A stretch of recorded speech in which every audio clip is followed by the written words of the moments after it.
السلام عليكم ورحمة الله وبركاته.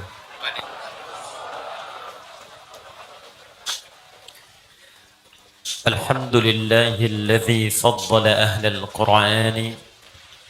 الحمد لله الذي جعلهم أهل الله وخاصته.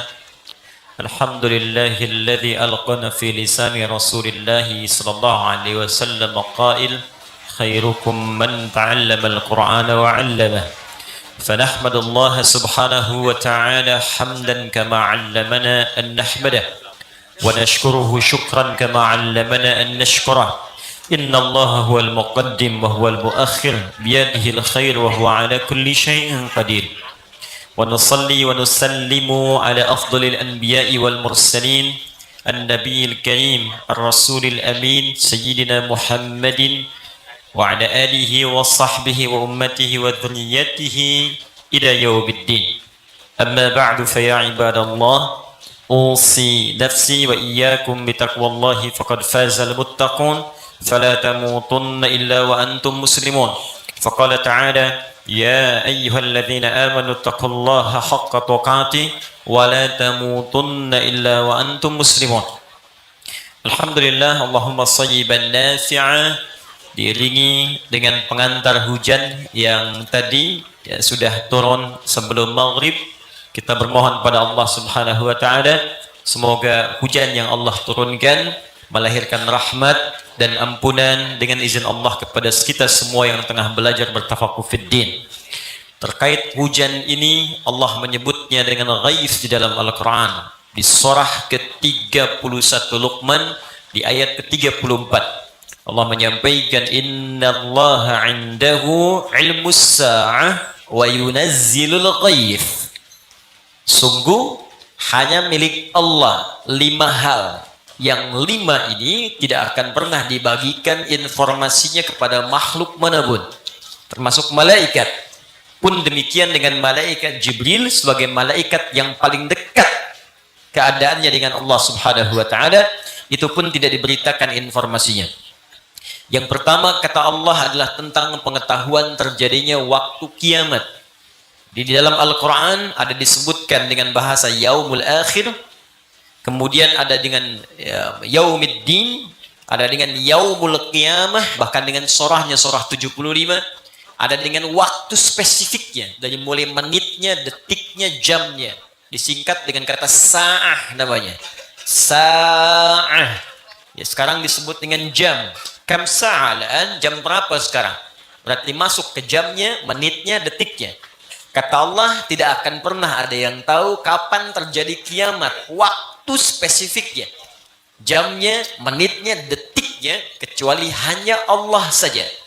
Manusia bisa berhitung, manusia bisa berusaha memprediksikan apapun yang terjadi, yang ingin mereka kemudian prediksikan, tapi kepastian hanya ada pada ketetapan Allah Subhanahu wa taala. Karena itu kaidah mengatakan, jika sudah ditetapkan hak prerogatif Allah, maka jangan pernah dengarkan pendapat makhluk ketika berbicara tentang waktu spesifik apa yang disampaikan di hari kiamat ini. Jadi, kalau ada yang berkata kiamat akan terjadi tanggal sekian, bulan sekian, tahun sekian, langsung abaikan saja. Tidak perlu kemudian kita panjangkan, karena hanya akan membuang waktu, tenaga, dan pikiran kita saja. Dulu pernah ada isu kiamat akan terjadi pada tanggal 9 bulan 9 tahun 1999. Beberapa pasar sepi. Saya sedang ada di Garut sampai sebagian jalan kosong karena isunya kiamat akan terjadi besok. Rupanya alhamdulillah tidak kejadian. Setelah tidak terjadi, ada berita diundur tahun 2012. Tanggal 12 bulan 12 tahun 2012, dan tidak terjadi juga. Yang kedua, kata Allah, wa yunazzilul ghaith.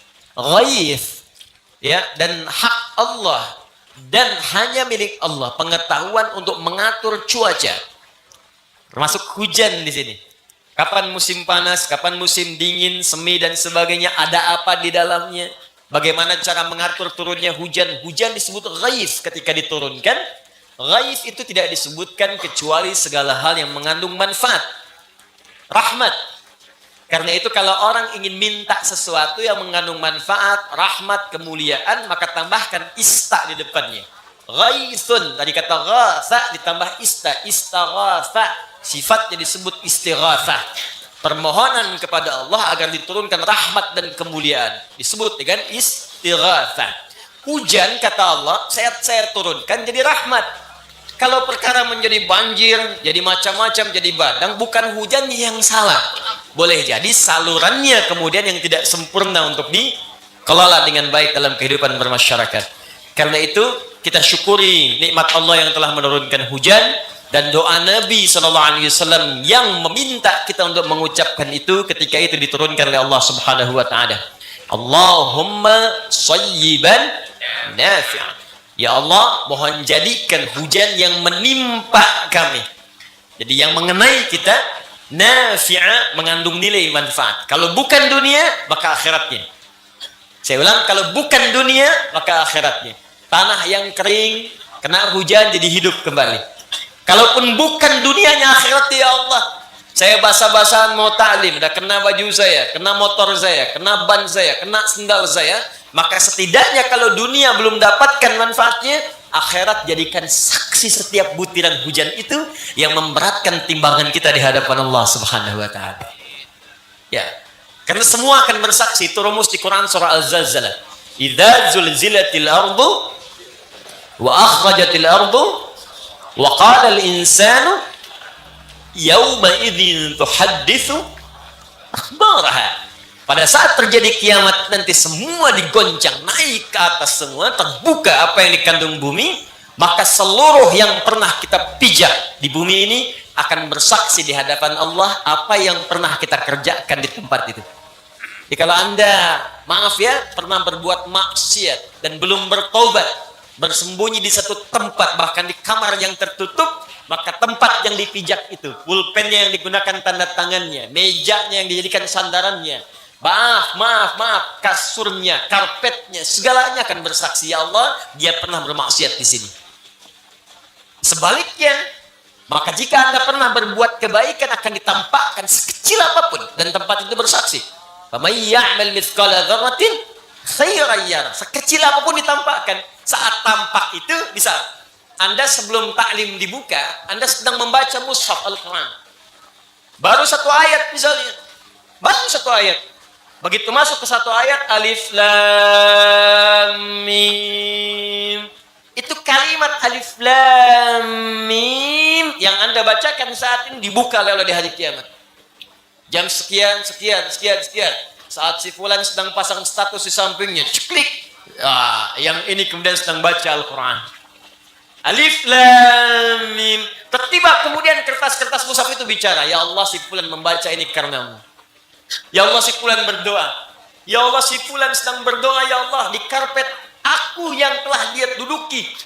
Ya, tetesan hujan yang berbicara, ya Allah, aku bersaksi juga saat itu bocor, aku mengenai kepalanya. Masya Allah, semua. Jadi kalau kita paham rumus kehidupan, semuanya enak insya Allah, enggak ada yang susah. Dan nikmat menjalani kehidupan. Ya, kemudian wa ma tadri nafsum madza taksibu ghadan wa ma tadri nafsum bi ayyi ardin tamut. Anda tidak akan tahu kapan dan bagaimana kemudian besok terjadi kepada kita, karena itu siapkan rencana-rencana kehidupan. Karena kita tidak tahu besok akan terjadi apa, maka kata Allah, siapkan rencana hidup. Besok mau ngapain? Nanti malam bangun tahajud jam berapa? Mau istighfar sebelum subuh jam berapa? Besok mau baca Quran berapa ayat? Berapa lembar? Besok mau sedekah di mana? Besok mau baca surat Al-Kahf dari jam berapa sampai jam berapa? Besok mau salawat jam berapa? Asar nanti di mana? Jumatan besok mau di mana? Siapkan itu sekarang. Ya ayyuhalladzina amanu taqullaha wal tanzur nafsum ma qaddamat. Kalau bisa bikin peta sampai hari kiamat, sampai ke surga. Di kata Quran, manusia yang baik itu, peta hidupnya itu sampai ke akhiratnya. Sampai akhirat. Jadi cara nurunkannya begini. Cara nurunkannya, Anda mau masuk surga yang mana dulu? Saya pengen surga bersama Rasulullah SAW, bersama orang-orang soleh, bersama para syuhada, bersama para siddiqin. Apa amalannya di dunia? Saat amalannya itu sudah ada, bikin kurikulum di bumi. Mengejar itu saja, siapkan. Apakah itu sholatnya? Ahli surga ini amalan sholatnya begini, tahajudnya begini. Apakah Qurannya? Apakah sedekahnya? Apakah puasanya? Dan itu tidak harus kemudian menepikan pekerjaan tugas Anda di dunia. Bukankah bisa jadi karyawan yang sambil jadi bekerja membaca Al-Quran, di jalan baca Quran, malamnya tahajud, jalannya istighfar. Jadi Anda saat yang bersamaan tetap bekerja dalam kehidupan dunia, tapi punya nilai akhirat. Ini ada bagian yang hilang dalam kehidupan umat Islam sekarang. Ini yang coba kita turunkan. Di peta orang-orang dulu, para sahabat tuh banyak kok. Maaf ya, yang jadi pebisnis ada, yang di birokrasi ada, diplomasi ada, yang dosen ada. Wah, komplit kehidupan ini. Tapi itu tidak menghentikan mereka untuk berburu kemuliaan akhirat. Itu poinnya. Karena kita tidak tahu apa yang terjadi besok, maka siapkan untuk besok, petakan, turunkan dari peta akhirat kita. Kemudian wa ma tadri nafsum bi ayyi ardin tamut. Engkau tidak tahu kapan dan di mana engkau wafat. Karena itu siap-siap. Mungkin ada bagian detik yang kita lalui, di situ kita akan pulang. Karena itu ada pendapat para ulama mengatakan kalau terfikir berbuat maksiat, bayangkan seketika akan wafat. Dan itu akan mengembalikan kita ke dalam jalan yang benar lagi. Balik lagi. Karena nggak tahu kapan pulang. Anda harap-harap meninggal di tanah suci. Tiba-tiba meninggal pulang di tanah kusir. Itu Tanah Abang misalnya. Bisa jadi. Ya, kita nggak tahu kapan di mana kita pulang. Di mana dan kapan. Di mana dan kapan. Tapi kita bisa menyiapkan diri saat pulang itu dalam keadaan yang baik. Caranya jauhi maksiat. Lisan, tinggalkan perbuatan yang kotor dengan lisan. Mata, pandang yang baik-baik. Jadi kalau meninggal itu, kita sedang berjuang dalam kebaikan. Wafatnya enak. Makanya ketika wafat itu, sedang berbuat baik. Dalam bahasa Arab, baik itu disebut dengan hasanun. Pahalanya disebut hasanah. Sifat utamanya disebut dengan husnun. Akhir kehidupan disebut dengan khatim. Sifatnya disebut khatimah. Maka muncul kalimat husnul khatimah. Akhir hidup yang sedang berbuat baik dalam akhir kehidupan. Makanya pulangnya enak. Gak ada pikiran maksiat karena pulangnya enak, sedang tenang. Panggilannya pun panggilan tenang. Ya ayyatuhan nafsul mutmain. Hei jiwa-jiwa yang sedang tenang. Tenang banget mau meninggal tuh tenang. Saya mau pulang nih, mau pulang. Masya Allah, tenang. Kata Nabi akan tiba masa ketika banyak orang mulai merasakan khawatir dengan kematian. Itu tandanya masih ada terpaut dalam hati kita ini dengan hal-hal duniawi yang pertama atau maksiat yang kedua. Saya ulang ya. Kalau ada orang-orang yang masih khawatir dengan kematian, maka dalam jiwanya masih terpaut dengan dua hal yang utama. Satu, sifat berlebihan terhadap dunia sehingga jiwanya tertarik kuat oleh gravitasi dunia. Atau yang kedua, ada maksiat yang tertenun dalam jiwanya sehingga tidak siap dan khawatir rohnya bertemu dengan Rabbnya. Maka segeralah bertobat dan kumpulkan amal soleh. Insya Allah dengan itu akan membuat jiwa kita tenang kembali. Pelaku maksiat itu nggak akan pernah tenang. Ya tidak akan pernah tenang. Karena itu kita mulai dengan memohon kepada Allah Subhanahu Wa Taala petunjuk, memohon taufik kepada Allah. Pertama, mudah-mudahan taubat kita diterima oleh Allah Subhanahu Wa Taala, dijadikan kita lebih baik dari sebelumnya, dan semoga Allah memberikan hidayah kepada sahabat-sahabat kita, saudara kita, saudari kita, tetangga kita, teman kita yang belum mendapatkan hidayah untuk bersyahadat. Semoga Allah kuatkan jiwa mereka untuk bersyahadat sebelum diwafatkan oleh Allah Subhanahu Wa Taala. Hadirin sekalian, kita akan lanjutkan ta'lim kita di malam hari ini. Insyaallah malam ini kita akan sempurnakan bagian ayat terakhir dari surah Al-Fatihah di firman Allah, Siratal ladzina an'amta 'alaihim ghairil maghdubi 'alaihim waladdallin. Bismillahirrahmanirrahim. Wa ma'na qawlihi ta'ala, adapun yang dimaksud dengan firman Allah Subhanahu wa ta'ala, Siratal ladzina an'amta 'alaihim, yaitu pada kalimat Siratal ladzina an'amta 'alaihim, yaitu jalan orang-orang yang telah mendapatkan kenikmatan dari Allah Subhanahu wa ta'ala. Dan kaitannya dengan ayat sebelumnya, ihdinas siratal mustaqim. Ya Allah, mohon tunjukkan kepada kami jalan-jalan yang mudah, yang lurus, solusi-solusi yang mudah ketika punya masalah. Ya Allah, kesuksesan ketika beraktivitas, dan ditafsirkan dengan kalimat setelahnya, seperti Engkau berikan kepada orang-orang sebelum kami yang mendapatkan kenikmatan darimu. Wa amma tafsiru hadhil ayat wa huwa qauluhu subhanahu wa ta'ala. Adapun penjelasan dari ayat ini ditafsirkan oleh firman Allah subhanahu wa ta'ala fi surah An-Nisa, di surah An-Nisa min ayat 69 dari ayat 69. Faqala ta'ala, maka Allah berfirman, wa may yuti'illaha war rasul fa ulaika ma'al ladzina an'ama Allahu 'alaihim minan nabiyyin was-siddiqin wasyuhada was-salihin wa hasuna ulaika rafiqa. Siapapun yang mampu menaati Allah dan Rasulnya, maka Allah akan memberikan kepada orang itu kenikmatan-kenikmatan yang sama dengan orang-orang yang pernah Allah berikan nikmat kepada mereka.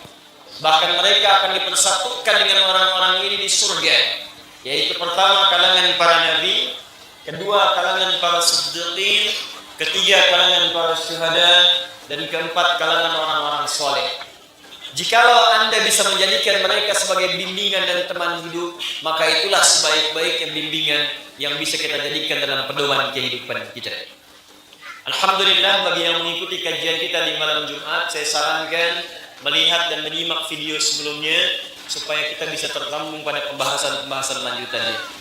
Telah kita uraikan di pertemuan yang lalu bahwa jika kita ingin mendapatkan kemudahan dari Allah, kenikmatan dalam kehidupan seperti orang-orang dulu pernah mendapatinya, maka Allah mengajarkan kita di surah An-Nisa ayat yang ke-69 untuk meneladani 4 golongan utama yang pernah hidup di bumi. Keluarkan manhaj mereka, keluarkan cara kehidupan mereka yang Allah telah sampaikan beritanya dalam Al-Quran, atau keterangan dari Nabi Sallallahu Alaihi Wasallam, atau bahkan fakta perjalanan sejarah yang ditendun informasinya sampai ke kita sekarang. Maka 4 kalangan ini, pertama kalangan para nabi, kita telah bahas tuntas di pertemuan sebelumnya tentang nabi-nabi yang bisa kita jadikan pedoman dalam kehidupan. Sesuai dengan profesi Anda semua, Bapak dan Ibu sekalian, jika ada di antara kita misalnya di diplomasi, atau di birokrasi, atau di jabatan tertentu, maka Allah turunkan kisah Nabi Sulaiman alaihissalam, Nabi Daud alaihissalam, juga Nabi Yusuf alaihissalam untuk diberikan pedoman dan dijadikan teladan dalam kehidupan. Jika Anda bicara tentang keteladanan dalam menangani penyakit, bersabar dalam sakit, berzikir ketika sakit, maka Allah turunkan kisah Nabi Ibrahim alaihissalam dengan doa yang ringan, atau kisah Nabi Ayyub alaihissalam ketika ditimpa dengan penyakit yang tidak dialami sebelumnya oleh orang sebelumnya dan tidak akan dirasakan oleh orang setelahnya. Atau ketika Anda berumah tangga punya persoalan, kata Allah, bukan Anda saja yang punya persoalan, nabi-nabi pun punya persoalan. Nabi Zakaria berumah tangga persoalan yang belum punya keturunan, sampai rambutnya memutih, fisiknya letih, puluhan tahun bersabar dan berdoa. Istrinya divonis menopause, bahkan divonis dengan mandul. Kata dokter, kata klinis, secara medis tak mungkin punya keturunan. Namun Allah mengajarkan zikir di lisan Nabi Zakaria alaihissalam yang dibacakan dalam salatnya. Dengan bacaan itu turun malaikat menyampaikan berita gembira, Anda akan punya keturunan. Berita baiknya, orang yang mengamalkan zikir yang sama, kata Allah, saya pun akan berikan anugerah yang serupa. Jika Anda punya persoalan dalam persaingan, di kedudukankah, di bisniskah, sampai Anda misalnya dijahili orang, disingkirkan, disungkurkan dan sebagainya, maka Allah turunkan kisah Nabi Yunus alaihissalam sampai masuk ke dalam perut ikan paus. Nabi Yunus berzikir, dan zikirnya diabadikan dalam Al-Quran dengan janji dari Allah, kadzalika nunjil mu'minin. Kalau ada orang beriman berzikir yang sama, berdoa kepada Allah, kami akan selamatkan orang ini, berikan kesuksesan seperti kami berikan kepada Yunus alaihissalam. Dan semua prototipe nabi-nabi, bahkan nanti ada Nabi Musa alaihissalam yang menghadapi banyak kesulitan, dan semua gabungan dari ini semua dikumpulkan keteladaannya pada sifat kehidupan Rasulullah Muhammad SAW. Karena itu kesimpulan yang pertama, kalau Anda itu sesurga dengan Nabi, Kalau Anda ingin bertetangga dengan Nabi Muhammad SAW plus dengan semua nabi-nabi yang lainnya, maka cara mudahnya keluarkanlah bimbingan dari Nabi SAW bagaimana jalan hidup beliau yang telah ditata dari awal sampai dengan wafat. Jalan itu dalam bahasa Arab jika diikuti disebut dengan sunnah namanya. Jamaknya disebut dengan sunnah.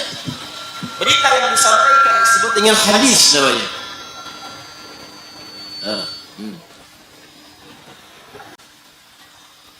Baik. Jelas suara saya? Bismillah. Bismillah. Jalannya disebut dengan sunnah.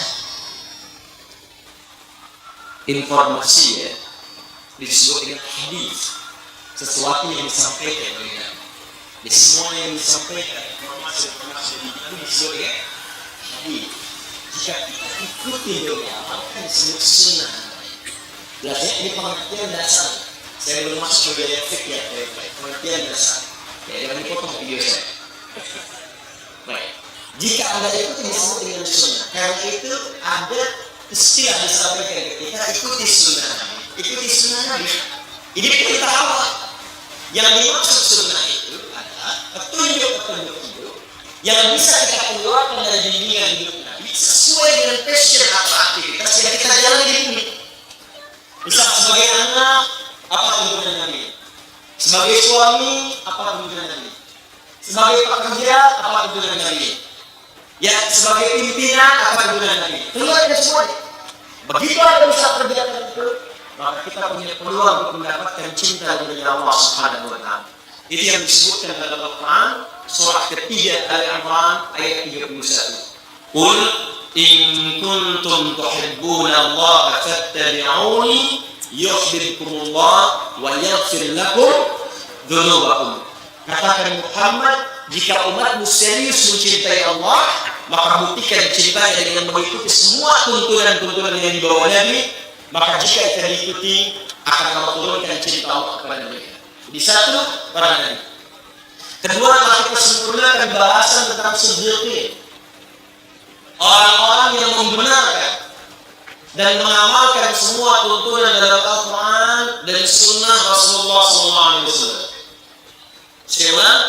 Orang-orang yang membenarkan semua tuntunan dalam Al-Quran serta mengamalkannya juga dalam Sunnah Nabi SAW. Membenarkan, mengamalkan. Kata Al-Quran sholat, kata orang ini sami'na wa ata'na. Kami dengar, kami benarkan, kami taati untuk diamalkan. Kata Al-Quran puasa, dia puasa. Kata Al-Quran jujur, dia jujur. Kata hadis berkata yang baik, dia berkata yang baik. Kata hadis amalkan ini, dia kerjakan itu. Kata hadis tinggalkan ini, dia tinggalkan itu. Membenarkan, mengamalkan. Dan tanpa ragu, maka ini disebut dengan siddiqun. Ya sebegini. Yang ketiga, ini yang jadi pembahasan kita malam hari ini, asy-syuhada. Siapa? Asy-syuhada, golongan syuhada. Ini yang belum kita bahas dan kita akan mulai di kesempatan malam hari ini. Dan mohon izin saya sedikit melambatkan pembahasan untuk menyesuaikan dengan pembahasan kami pada kesempatan malam hari ini. Golongan ketiga, syuhada.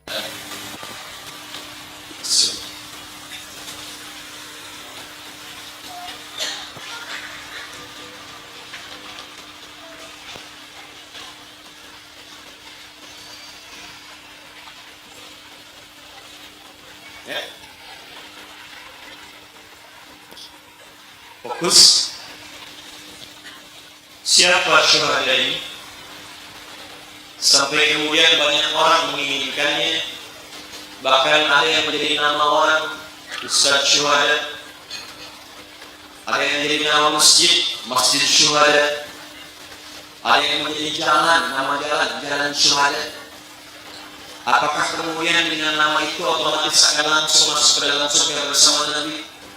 Ah ya, sama Nabi saya namanya saya syuhada. Kalau perlu syuhada Nabi, gitu kan? Biar nyambung. Kita lihat apa yang dimaksud dengan syuhada ini. Bagaimana klasifikasinya seperti apa amalan-amalan. Secara bahasa, sebelum kita masuk ke orang yang tinggi, kata syuhada adalah jamak dari kata syahid. Syahid, bukan hotel. Saya ulang, syuhada jamak dari kata apa? Syahid. Asal katanya dari kata syahid dari syahid.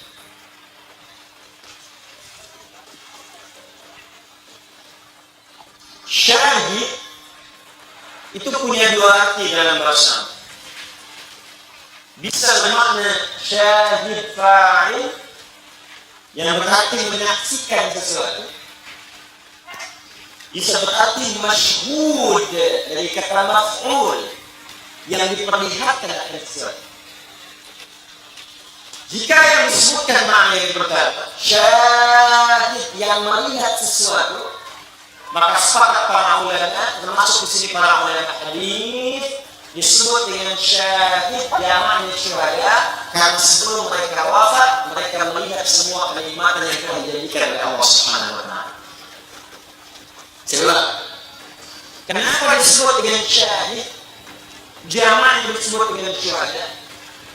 Karena golongan ini sebelum dimuliakan oleh Allah sampai di akhirat bertemu dengan para nabi rasul di surga dengan izin Allah, maka mereka diperlihatkan kemuliaan sebelum wafatnya dengan menyaksikan kemuliaan dan janji-janji yang Allah berikan kepada mereka.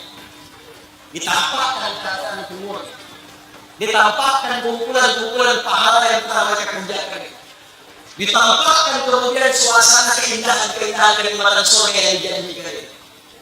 Sehingga saking nikmatnya penampakan itu, rasa kematiannya pun kemudian berlangsung dengan indah dan sempurna. Tenang. Ada yang meninggal senyum, ada yang meninggal tenang, berkeringat di keringat cuma tenang. Ada yang meninggal sambil memancarkan cahaya, masya Allah, auranya itu tenang. Karena melihat sesuatu yang ditampakkan oleh Allah SWT. Yang kedua, ada yang disebut dengan masyhud. Masyhud. Kalau yang pertama melihat langsung, syahid, jamaknya syuhada. Yang kedua, sekilas ditampakkan, masyhud. Kalau yang tadi itu nampak melihat kenikmatan. Yang kedua hanya sekilas diperlihatkan, ditampakkan sekilas. Kalau berita itu ada sekilas info ya, slide saja. Nih, lihat gitu ya, lewat ke kenikmatan. Ya, beda dengan yang pertama. Maka yang kedua punya arti masyhud, ditampakkan kepada mereka sekilas kenikmatan yang akan mereka raih di kemudian. Baik? Jika kata syahid punya dua arti seperti tadi, ditampakkan kenikmatan-kenikmatannya, bisa melihat gambaran-gambaran kenikmatan surga yang akan diraih, bagaimana kenikmatan jalan kubur. Ada kemudian golongan kedua yang sekilas ditampakkan saja sehingga tenang dalam wafatnya. Ini menunjukkan yang mendapatkan kenikmatan ini bukan satu golongan amal tertentu, bukan ada pada satu amal saja. Ini menunjukkan amalan ini sifatnya beragam dan menunjukkan amalan ini tidak terfokus pada satu amal saja. Karena itulah kemudian Al-Quran menjamakkan kalimat dari kata syahid menjadi syuhada. Artinya golongan orang-orang yang punya amal beragam yang saat akan wafat dipersaksikan pahala-pahala kenikmatannya dan di hari kiamat diapresiasi oleh Allah dengan diberikan anugerah tinggal bersama para nabi dan para siddiqin. Kesimpulan cepatnya, para syuhada adalah orang-orang yang memiliki amalan beragam, bukan satu amalan saja. Awas pembukanya saya perlu disampaikan, karena nanti sebagian masyarakat ada yang membatasi syahid syuhada dalam satu aspek saja. Pokoknya kalau gurunya yang tenang itu syahid. kalau gugur di badan taklim bukan syahid. Pokoknya kalau gugur saat berjuang dengan senjata syahid. Tapi kalau dia berjuang dengan pena bukan syahid. Kita lihat Al-Quran memberikan bentuk jama untuk menunjukkan ada banyak amalan untuk mencapai status ini. Apa saja amalan-amalannya yang kalau anda kerjakan, Masya Allah, sebelum wafat ditampakkan kenikmatan pahala. Saat wafat kemudian diberikan kenikmatan di alam kuburnya, dan saat kembali kepada Allah diberikan tempat istimewa dengan semua nabi yang pernah bertugas di bumi. Siapa mereka? Apa saja amalannya? Dan bagaimana klasifikasinya untuk kita amalkan dalam kehidupan kita dan membuat kurikulum untuk mendapatkan itu semua. Detailnya kita bahas dalam menunaikan surat Isya berjamaah dan kita turunkan ayat-ayatnya. Dengan izin Allah kita lihat pendapat ulama dan menafsirkannya, dan setelah itu kita buat kurikulum untuk mengaktualisasikan amalan ini dalam kehidupan kita saat ini. Siap insyaallah? Baik, kita tunaikan surat Isya dulu, kita tutup sejenak, kita lanjutkan selama menit surat Isya berjamaah. Subhanallah wa bihamdihi asyhadu an la ilaha illa anta astaghfiruka wa atubu ilaik. Assalamualaikum warahmatullahi wabarakatuh. Alhamdulillah kita telah menunaikan salat Isya berjamaah. Semoga salat kita diterima oleh Allah Subhanahu wa taala. Alhamdulillah Allah berikan waktu setelah Isya, dan dengan waktu ini suara di mic jadi lancar, duduk jadi enak, dan kita mudah-mudahan bisa membahas pembahasan malam ini dengan lebih teduh insyaallah. Baik, syuhada, para ulama membaginya ke dalam 3 golongan berdasarkan keterangan dalam Al-Quran dan Sunnah Rasulullah SAW. Asy-syahidul awal, golongan pertama, adalah golongan yang disebut syuhada dunia akhirat. Golongan pertama. Jadi syahidnya mencapai 2 dimensi, dunia dan akhirat. Disebut syuhada dunia wal akhirah. Golongan kedua, ada yang disebut syuhada al-akhirah duna ad-dunya. Syuhada akhirat saja dan tidak disebut dalam syuhada dalam konteks dimensi dunia. Ini tidak ma'ruf di kalangan manusia di dunia disebut syahid. Cuman dalam tinjauan Islam ketika dia ke akhirat nanti statusnya sebagai syahid. Ya? Jadi yang pertama ini ma'ruf di dunia disebut syuhada, di akhirat pun syuhada. Yang kedua di dunia dia tidak disebut dengan syuhada, tapi di akhirat statusnya oleh Allah disebut dengan syuhada. Jelas? Yang ketiga, syuhada ad-dunya dunal akhirah. Nampak syahid. Nampak, kalau nampak itu seperti syahid di dunia, tapi diabaikan oleh Allah statusnya di akhirat. Di syahid dunia, nampak seperti orang syahid dunia, tapi di akhiratnya ditolak oleh Allah status syahidnya.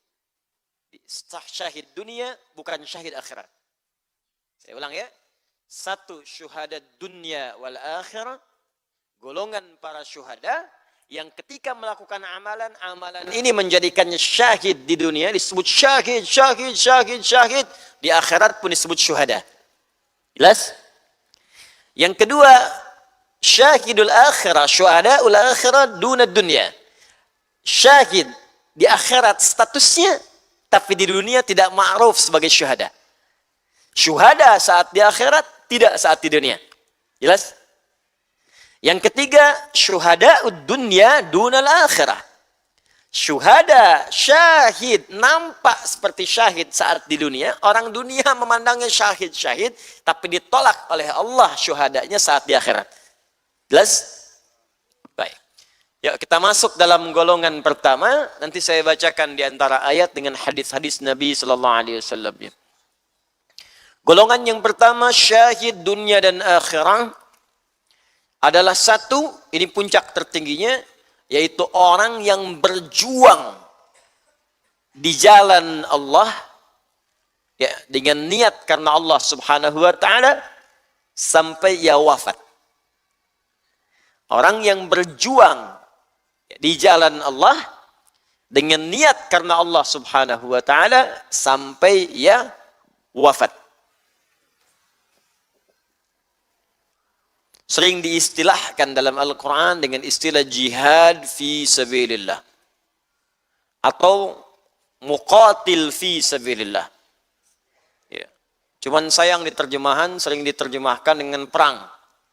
Ya, perang itu kosakata yang menurut saya perlu disempurnakan gitu ya. Saya lebih senang istilah dengan berjuang. Ya, konteksnya jadi lebih positif istilahnya. Ya.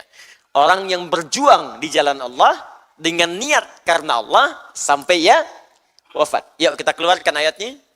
Pujian Allah pertama kali kita urutkan surahnya, misal di surah Al-Baqarah dulu. Ya, surah kedua dalam Al-Qur'an ini pertama kali disebutkan statusnya. Quran surah kedua Al-Baqarah ayat 154 sampai 155. Ya. Khususnya di 154-nya, paling kanan sebelah bawah. Sudah? Wala taqulu liman yuqtalu fi sabilillahi amwata bal ahya'un walakin la yash'urun. Nanti yang wala nabluwannakum itu golongan yang akhirat tanpa dunia. Kita simpan dulu. Baik, ada ayatnya. Dan jangan Anda semua duga orang yang wafat ya karena sebab ia berjuang di jalan Allah Subhanahu wa taala sampai ia wafat begitu saja. Tapi sesungguhnya Allah akan berikan ia kemuliaan dan kehidupan yang lebih baik, istimewa dibandingkan saat ia hidup di dunia. Masya Allah.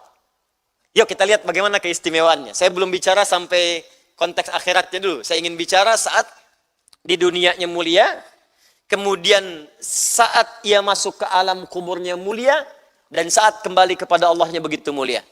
Lihat tafsir ayat ini dibandingkan dengan Quran. Surah ketiga Ali Imran di ayat 169 sampai 171. Lihat tafsir ayat ini ya, dikembalikan ke surah Ali Imran ayat 169 sampai 171. Perhatikan bagaimana Allah muliakan golongan ini yang berjuang di jalan Allah sampai kemudian ia wafat, bagaimana kemuliaannya di sisi Allah Subhanahu wa taala. وَلَا تَحْسَبَنَّ الَّذِينَ قُتِلُوا فِي سَبِيلِ اللَّهِ أَمْوَاتًا بَلْ أَحْيَاءٌ عِنْدَ رَبِّهِمْ يُرْزَقُونَ. Ada ayatnya? فَرِحِينَ بِمَا آتَاهُمُ اللَّهُ مِنْ فَضْلِهِ وَيَسْتَبْشِرُونَ بِالَّذِينَ لَمْ يَلْحَقُوا بِهِمْ مِنْ خَلْفِهِمْ أَلَّا خَوْفٌ عَلَيْهِمْ وَلَا هُمْ يَحْزَنُونَ. Allah. Insyaallah. ولا تقولوا ولا تحسبن الذين قتلوا في سبيل الله أمواتا. Jangan Anda duga orang-orang yang berjuang di jalan Allah sampai kemudian dia wafat dalam perjuangan itu sedang berjuang. Berjuang secara fisik disebut dengan jihad. Awas. Jadi jihad itu perjuangan fisik. Berjuang dengan pikiran disebut dengan ijtihad. Jadi kalau Anda merencanakan sesuatu, misal berjuang dengan rencana Anda. Saya mau berjuang nih supaya bangun tahajud di malam hari. Ya, misalnya rencanakan, saya bangunnya mau jam 2, sholatnya jam 3. Itu direncanakan sempurna sekali. Sampai alarmnya pun direncanakan. Saya pasang alarm 4 kali. Kemarin 3 kali, saya bangun jam 5. Ya, sekarang 4 kali. Jam 2 pas, jam 2 seperempat, 2.30, jam 3 kurang seperempat. Pokoknya setiap seperempat jam lah. Ya. Itu ketika Anda rencanakan, sampai rencanakan wudhunya, mandinya, macam-macamnya, itu perjuangan merencanakan sesuatu disebut ijtihad namanya. Jelas? Baik. Perjuangan mengeksekusi apa yang direncanakan itu disebut jihad namanya. Secara fisik. Ya, jadi kalau dalam konteks kecil ya, bukan yang berjuang di medan perang. Konteks kecilnya, Anda mau bangun malam, Anda rencanakan sekarang. Begitu malam alarmnya bunyi, bunyi, langsung Anda bangun. Oh, refleks matikan alarm. Ya. Nah, itu jihad. Usaha Anda itu untuk bangun, walaupun cara pertama matiin alarm. Ya. Bangun lagi, siap lagi. Nah, biasanya bangun yang kedua itu relatif lebih sadar. Saya kan mau bangun malam, kan? Masa kalah sama ini? Sebentar, istighfar, tapi bangun-bangun jam 3 gitu kan? Itu berjuang. Jadi berjuang mengeksekusi sesuatu, perjuangan fisik jadi disebut dengan jihad namanya. Jelas? Saya mau ke masjid besok subuhan di masjid A, masjid B, masjid C. Jaraknya dari rumah sekian. Maka kalau ke masjidnya jam 4 lewat 6 sudah azan, berarti saya jam setengah 4 sudah harus ke masjid. Rencananya ijtihad dieksekusi dengan jihad namanya. Saya besok mau ke kampus pelajaran jam sekian, saya berangkat jam sekian. Ijtihad, eksekusi, jihad namanya. Jelas? Ya, perjuangan secara fisik disebut jihad. Puncaknya nanti perjuangan ketika membela dan memperjuangkan nilai-nilai yang dibenarkan oleh Islam. Awas, nanti aspeknya banyak. Jelas ada membela nanti agama, ada berjuang membela nilai-nilai, kemudian izzah Islam, ada sifatnya bela negara, ada banyak nanti aspeknya. Cuma niatnya itu yang membedakan. Makanya dalam Islam semua aspek itu kembali ke niat. Ke niat, ya. Hadis Al-Bukhari, nomor hadis yang pertama. Ya, an Abi Hafsin Umar ibn al-Khattab radhiyallahu ta'ala anhu. Qala Rasulullah sallallahu alaihi wasallam innamal a'malu binniyat wa innamal likulli imri'in ma nawa. Ya, dari Abu Hafiz Umar bin Al-Khattab, semoga Allah meridai kepada beliau menyampaikan. Satu kali Rasulullah SAW pernah bersabda, sungguh semua pekerjaan itu akan dihisab berdasarkan niatnya. Niat. Itu yang membedakan nanti perjuangan itu menjadi jihad di sisi Allah. Punya nilai tidak itu, syuhada atau tidak. Karena itu kalau Anda belajar hadis misalnya dari Riyadhus Shalihin, Imam An-Nawawi punya beberapa kitab. Kitab pertama beliau karang At-Tibyan fi Adab Hamalatil Quran. Itu untuk adab, sebelum belajar ilmu belajar adab dulu. Yang kedua Al-Arba'in 42 hadis. Yang ketiga Riyadhus Shalihin 1896 hadis. Nanti sampai ke Sahih Muslim, ke Al-Minhaj dan sebagainya. Sebelumnya di Riyadhus Shalihin Anda buka bab pertama, Babul Ikhlasi wa Ihdarun Niyah fi Jami'il Aqwali wal Af'ali. Bab tentang keikhlasan dan menghadirkan niat tuh dalam setiap apa yang kita utarakan secara lisan atau yang kita lakukan dalam tubuh kita sebagai perbuatan. Maka yang menentukan itu punya nilai atau tidak di sisi Allah adalah niatnya. Di antara pembahasan bab ikhlas ini ada pertanyaan sahabat, "Ya Rasulullah, ada seorang lelaki berjuang karena fanatismenya. Ada seorang berjuang ingin disebut sebagai pahlawan. Maka bagaimana di antara mereka itu yang statusnya jihad fi sabilillah?" Kata Nabi, "Man qatala litakuna kalimatullah hiyal ulya fahuwa fi sabilillah." Kata Nabi, bela negara bagus, harus dilakukan. Berjuang membela harta benda ketika ada kemungkaran sebagai perjuangkan. Berjuang membela izzah dan sebagainya perjuangkan, tapi yang membedakan kata Nabi niat. Ketika semua niat dikerjakan karena Allah, maka itulah masuk kategori fi sabilillah. Makanya semua pejuang-pejuang kita yang muslim dulu, yang membidani lahirnya negara kesatuan Republik Indonesia, yang dengan darahnya, yang dengan kain kafannya, yang dengan merah putihnya, itu yang membedakan perjuangan mereka, bukan sekedar dunia untuk Indonesia merdeka, tapi ridha Allah. Makanya keluar resolusi jihad, tulisannya resolusi jihad, karena yang diinginkan berjihad. Berjihad, jadi bela negara ketika diniatkan karena Allah untuk berjuang supaya tidak masuk mafsadat masuk ke dalam negara dan merusak nilai-nilai keislaman yang sedang dipraktikkan, maka itu perjuangan. Maka muncul jihad fi sabilillah. Kayak Haji Nur Ali jihad fi sabilillah. Dari Tasik kemudian jihad fi sabilillah. Ya, itu semua berjihad, jihad. Semua itu niatnya jihad. Makanya disadari betul ketika kemerdekaan kemudian diraih, nama Allah dikibarkan. Buka coba, saya kan pembaca undang-undang waktu SD itu. Dan sampai sekarang nggak berubah. Atas berkat rahmat Allah yang maha kuasa. Mau dibaca apa itu Allah? Atas berkat rahmat Allah yang maha kuasa. Dan dengan didorongkan oleh keinginan luhur. Coba perhatikan. Didorong oleh keinginan luhur, diletakkan setelah rahmat dan berkat Allah subhanahu wa ta'ala. Karena dari dulu memang punya keinginan luhur. Tidak pengen merdeka. Disadari kalau memang Allah tidak berkehendak, gak akan jadi. Makanya ditempatkan kalimat Allah itu di situ. Dan dirangkum kemudian dalam undang-undang, dihargailah masyarakat untuk menunaikan agamanya. Dan umat Islam beribadah dan dijamin oleh negara. Karena perjuangan tadi. Makanya ketika pasal 29 ayat 1 itu dikukuhkan, negara didasarkan atas ketuhanan yang Maha Esa. Baca pasal 29 ayat 1. Negara berdasar atas ketuhanan yang Maha Esa. Di konsepsi ketuhanan itu menjadi acuan di negara kita karena sadar ada nilai jihad yang menjadi bidan kelahiran negara kesatuan Republik Indonesia. Di pasal 29 ayat 2-nya, negara memberikan kemudian jaminan dan perlindungan pada masyarakat untuk beribadah. Negara menjamin kemerdekaan tiap-tiap penduduk untuk memeluk agamanya masing-masing dan beribadah menurut agama dan kepercayaannya itu. Negara menjamin. Kenapa? Karena dari ibadah tadi itu, dari aktivitas kita kemudian mendalami keislaman untuk umat Islam, ada manfaat untuk negara, di antaranya kontribusi jihad tadi. Makanya kalau ada taklim, negara melindungi. Ya, ada orang sholat, negara melindungi. Ada orang haji, negara mengatur. Ada orang zakat, negara mengatur. Itu konsepsinya seperti itu. Ya, ada orang bercadar, ya negara melindungi. Karena bagian dari ibadah gitu ya. Tapi kalau ada yang belum mengerti, ya dijelaskan, jangan marah-marah. Ya, kalau yang belum paham, dimaklumi saja. Dan gak usah marah-marah. Ngapain marah-marah? Yang belum paham itu dipahamkan. Yang belum tahu diberitahu, bukan dimarahi. Kalau ada orang memberikan statement kemudian karena belum paham, dipahamkan. Sudah, jangan saling menghujat. Selesai. Paham ya? Buang-buang waktu. Saya sering katakan, mencela yang sudah tercela, buang-buang energi. Menyalahkan yang sudah salah, buang-buang waktu. Ini sudah, sampaikan informasinya dan selesai. Ya, karena ada beberapa sekarang, ya, cara berpikir yang tidak wajar gitu. Dan kita koreksi setelah itu, kita hormati sudah. Ya, misal ada orang misalnya main kuda, main panahan, setelah itu melakukan tindakan kotor. Dia bom orang, dia tembak orang dan sebagainya, gitu kan? Atau disebut dengan terorisme yang sekarang ini terjadi.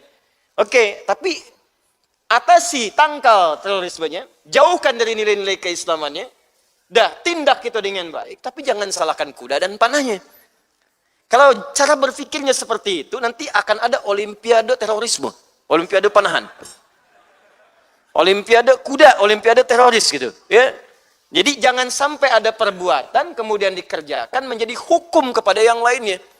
Baik, Anda bayangkan nggak kalau ada orang nusuk orang pakai cadar, lalu dilarang cadarnya. Saya tanya kalau ada orang korupsi pakai dasi, pakai jas, lantas besok-besok nggak boleh orang pakai jas, nggak boleh orang pakai dasi. Ya, waktu di Sarinah terorisnya pakai jin, celana jin aja dipakai celananya tuh. Ya, terus pakai topi, pakai kaos. Besok-besok nggak boleh semua orang pakai jin. Kenapa? Karena jin adalah sumber terorisme. Nah, ini cara berpikir ini yang kita perbaiki, tapi nggak usah marah-marah. Gak usah marah-marah. Kita beritahu, sudah ini seperti ini. Kalau paham, alhamdulillah. Kalau tidak, nggak apa-apa. Dan jangan potong video saya. Ya, tugas saya itu memberikan arahan. Sudah.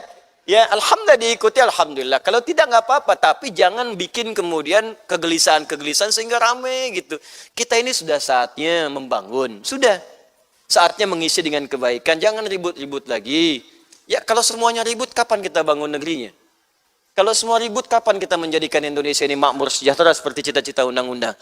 Tapi ingat, kembalikan poinnya jihad fisabilillah. Nah, karena jihad ini penting, makanya dulu di kurikulum dulu, termasuk saya waktu belajar SD itu, sampai SMP, itu kurikulumnya masih ada tentang pembahasan sejarah kebudayaan Islam SKI. Dikisahkan perang ini, perang itu. Bukan perangnya sebetulnya. Tapi diajarkan bagaimana cara berjihad yang benar. Makanya ketika pelajaran SKI itu ada, nggak ada kayak bom, nggak ada kayak tembak-menembak, nggak ada macam-macam, nggak ada. Kenapa? Karena pelajarannya ada, diajarkan dengan benar. Begitu pelajaran itu hilang sekarang, muncullah bom ini, bom itu, bom ini. Karena nggak ada cara mereka untuk belajar. Akhirnya instan dari YouTube. Boom. Anda bayangkan, tukang somai jadi bisa bikin bom. Karena pelajaran yang benarnya nggak sampai gitu. Nah, karena itu, kata Al-Quran, kalau ingin belajar jadi syuhada, maka belajar dengan cara yang benar. Dan sampaikan supaya tidak sembarangan. Dan ingat ya, ingat. Karena statusnya tinggi menjadi syuhada, maka resikonya pun tinggi. Kalau Anda tidak mengikuti kaidahnya, ancamannya neraka jahanam. High value, high risk. High value, high risk. Paham? bahasa Cirebon. Apresiasinya tinggi, tapi resikonya pun besar. Itu jihad. Jadi kalau salah kaidah ya neraka jahanam. Turun Quran surah keempat An-Nisa ayat 92 sampai 93. Wa may yaqtul mu'minan muta'ammida. Siapa yang merencanakan pembunuhan satu orang saja, apalagi dia beriman, fajazauhu jahannam. Kalau dilakukan dengan cara yang salah, maka dia telah pesan kafling di neraka jahanam. Wa ghadiballahu alaihi, Allah murka kepadanya. Wa la'anahu, dan Allah akan melaknatnya. Wa adalahu adzaban 'azima, dan Allah menjanjikan siksa yang berlipat dibanding siksa-siksa yang lainnya. Tunjukkan pada saya orang beriman mana yang punya cita-cita pesan kafling di neraka jahanam. Tunjukkan pada saya orang beriman mana yang punya cita-cita dilaknat oleh Allah. Jadi jangan sembarangan kalau ada orang-orang di pengajian ngikuti tembak ini, bom ini, tusuk ini, awas neraka jahanam. Jelas ya? Maka ada kaidah yang pertama, pahalanya pun tinggi, tapi resikonya kalau tidak belajar tinggi. Karena itu belajar dengan cara yang benar. Kapan bagian pertama jihad fisik ini diperkenankan oleh syariat yang mendapatkan apresiasi tinggi di hadapan Allah Subhanahu wa taala. Jelas? Contoh konkret sekarang tentara kita nasional Indonesia TNI misalnya dikirim misi PBB ke daerah konflik, jaga perbatasan, dia niatkan untuk berjuang di jalan Allah, wafat syahid. Syahid. Baik. Ada misalnya dari Indonesia, dari negara kita nih, ada anjuran, ayo semua berjuang, negara kita sedang darurat, kita keluar tuh. Cuma niat dalam hati kita berjuang karena Allah. Begitu karena Allah kita lakukan berjuang, wafat di pertengahan, dalam suasana itu syahid fi sabilillah. Karena itu saya sarankan deh, saya sarankan khususnya pada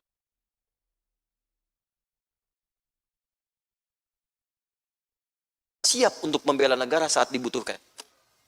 Jika Anda hilangkan pelajaran ini, maka Anda akan menyesal di kemudian hari karena roh untuk berjuang akan berkurang. Asal diajarkan dengan cara yang benar. Insya Allah, bom ini, bom itu, bom kulkas, bom panci, bom macam-macam hilang semua. Hilang semua insya Allah. Ya, jelas ya? Nah, status yang pertama ini, insya Allah, teman-teman sekalian, ya, kalau benar dikerjakan, insya Allah akan melahirkan pahala yang sangat luar biasa. Apa di antara pahalanya? Fokus baik-baik. Allah sampaikan, wala tahsabanna alladhina qutilu fi sabilillahi amwata. Jangan kira orang yang wafat berjuang seperti ini sifatnya wafat begitu saja. Tapi saat dia wafat, Allah akan berikan kehidupan yang lebih indah daripada sebelumnya. Bal ahya'un 'inda rabbihim yurzaqun. Bahkan sebelum wafat, Allah tampakkan suasana alam kuburnya dan kenikmatan yang akan dia dapatkan. Makanya jangan heran orang-orang yang mau wafat begitu tuh sedang jihad itu banyak kisahnya Pak Bu. Antum sekali-kali bacalah kisah-kisah yang dulu-dulu, sirah para sahabat, sirah para tabi'in, sirah orang-orang dulu. Bahkan ada seorang ibu Bu, itu menyiapkan anaknya semua untuk berjihad di jalan Allah. Jihad di jalan Allah. Ya, saat ada tuntutan untuk itu, disiapkan khusus. Bahkan ada dulu seorang ibu yang meminta semua keluarganya berjihad karena kemuliaan itu. Ya, dan saking cintanya dengan Rasulullah, yang pertama dilihat oleh beliau Rasulullah. Dia begitu datang kabar, waduh ibu katanya, ini anakmu tadi wafat syahid di jalan Allah. Rasulullah gimana? Rasulullah, ibu, ini suami anda wafat jalan Allah. Rasulullah gimana? Hampir semuanya. Jadi wafat dengan syahid ini sebuah kebanggaan. Dan puncaknya melihat figur Rasulullah SAW. Dengan semua janji tadi. Ada seorang ibu yang dikabarkan anaknya, oh ibu anakku sedang berjuang. Saya tanya, sudah syahid belum? Sudah syahid belum? Ini bahkan orang dulu itu mencita-citakan anaknya itu bisa syahid. Jika ada tuntutan untuk bisa mendapatkan itu semua. Makanya belajar dengan benar, tuntutan itu ditempatkan di mana dengan baik. Ya, maka ada orang yang ketika akan wafat, banyak kisahnya yang sahih. Ada yang bidadari surganya kemudian menemani dia saat akan wafat dalam sakaratul maut. Ada, banyak. Dan kisah itu viral sekarang. Bahkan di YouTube, di mana-mana dibuka. Itu di kitab dikeluarkan dalam bentuk cerita. Sampai kepada kita, riwayatnya mutawatir. Ya, ada yang berjuang tiba-tiba wafatnya senyum begini. Ada yang saat mau meninggal baca Al-Quran, seperti Syekhul Islam Ibnu Taimiyah itu dalam berjuang. Ya, Masya Allah. Jadi banyak yang saking nikmatnya itu, jadi kebiasaannya terbawa.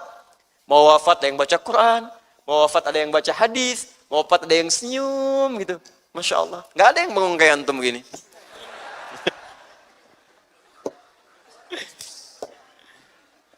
Tapi sekali lagi ditempatkan dengan cara yang benar. Dan gak usah takut kalau saya sampaikan materi ini. Karena ini ada perbaikan dan kontribusi untuk kehidupan lingkungan kita sekitar dan terutama bangsa negara.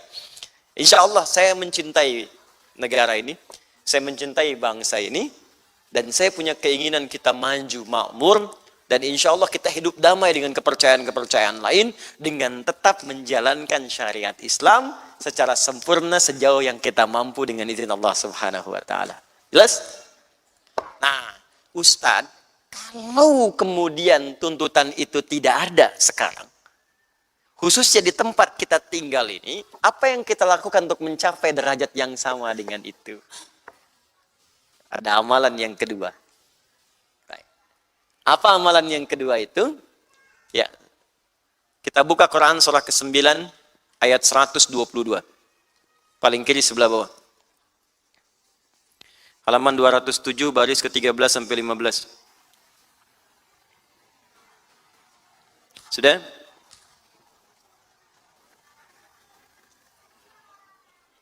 Awas, fokus.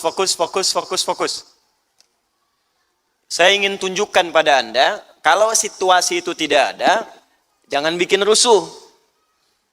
Jangan bom orang, tembak orang, sebut ini togut, sebut ini kafir, sebut ini itu macam-macam. Sudah, neraka jahanam. Ayo lihat, fokus, lihat. Kalau situasinya tidak ada, Allah sudah memberikan informasi 15 abad yang lalu. Bahwa aku turunkan, kata Allah, satu amalan yang saat engkau kerjakan nilainya sama dengan orang yang berjuang langsung di medan perang. Statusnya mujahid fi sabilillah. Kalau ia wafat, wafatnya syahid syuhada. Allahu Akbar. Saya bacakan ayatnya. Wa ma kana al-mu'minuna liyanfiru kaffah. Falawla nafara min kulli firqatin minhum ta'ifah liyatafaqahu fid din wa liyunziru qaumahum idza raja'u ilaihim la'allahum yahdharun. Ada ayatnya? Baik. Jadi ayat ini turun saat banyak orang Islam di masa Nabi, saat sedang tuntutan berjuang di jalan Allah. Dia ada yang nyerang ke Madinah, ada yang nyerang kemana, harus bela diri. Ada yang nolong sahabatnya saat dizalimi, semua berjihad. Karena turun ayat kemuliaan jihad tadi, ya turun, semua pengen keluar berjihad. Ya, yang paling dahsyat itu ada jaminan Allah begini. Kata Allah, saking nikmatnya orang jihad itu di alam kuburnya, sampai-sampai kalau mampu, ia akan balik kepada yang masih hidup mengatakan, di sini nikmat, kalau bisa cepat nyusul sini. Yang di Ali Imran tadi, wa yastabshiruna billadzina lam yalhaqu bihim min khalfihim alla khaufun 'alaihim wa lahum yahzanun. Saking nikmatnya. Di semua pengen keluar. Di kalau ada panggilan jihad, langsung keluar. Bahkan ada kisah yang sangat viral pada saat itu, suami itu, Bu, seorang suami sudah berniaga berbulan-bulan. Pulang ke rumahnya malam-malam, begitu datang, sudah disambut oleh istrinya, sudah mandi, sudah makan sama-sama, sedang ngobrol di kamar. Malamnya mau istirahat. Tiba-tiba wanada munadin, lewat seorang penyuruh mengatakan, jahidu fi sabilillah. Sekarang ada waktunya jihad, ada panggilan jihad. Itu langsung pamit, Bu. Ma, panggilan Allah sudah tiba sekarang. Saya mohon izin ya, jihad dulu. Resikonya belum tentu pulang.